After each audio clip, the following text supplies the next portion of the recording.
What's great about the Android runtime is that most of the stress of memory reclamation is done for you. The system will track what you're doing, and when it sees that an object isn't needed anymore, it will free it on your behalf.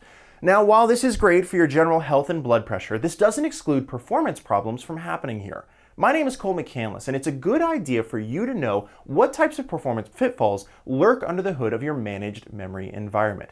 See, when the amount of memory you have allocated reaches an upper limit, a garbage collection event will be kicked off to free any resources that might not be needed any longer, freeing up space for future allocations. And depending on what runtime you're using, a GC event can stop application code from executing in order to properly clean up any resources that aren't being used anymore. Now, GCs are a common and natural part of a managed memory environment, and the garbage collection events in Android are really pretty fast. Performance problems here come from the fact that misusing the memory in your application can cause a cascade of these events to kick off, thus eating up your frame time.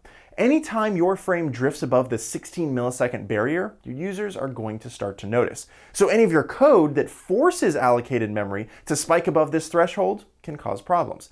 Memory leaks are one such example. Basically, your code allocates memory for a large number of objects and never frees that memory. Over time, these objects act as a large, immovable block of memory, forcing the rest of your application to operate in what's left of the heap.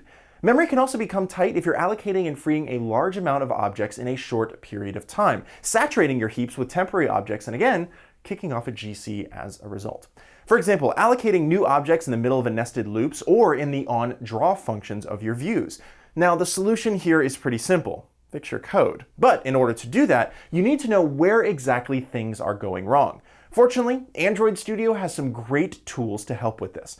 Firstly, using the Memory Monitor tool will give you a sense of how your memory allocations are working over the lifetime of your application. Every time you see a dip in the allocated memory, that's a GC event occurring. Lots of dips in a really short time frame signals a huge problem.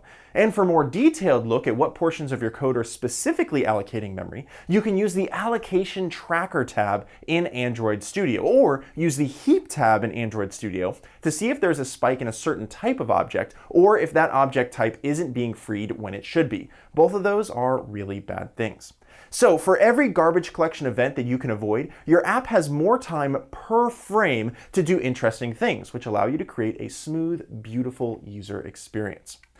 Which is why you need to check out the rest of the tips at Android Performance Patterns. And don't forget to join our Google+ community to get more in-the-trenches advice from other developers. So, as always, keep calm, profile your code, and remember, perf matters.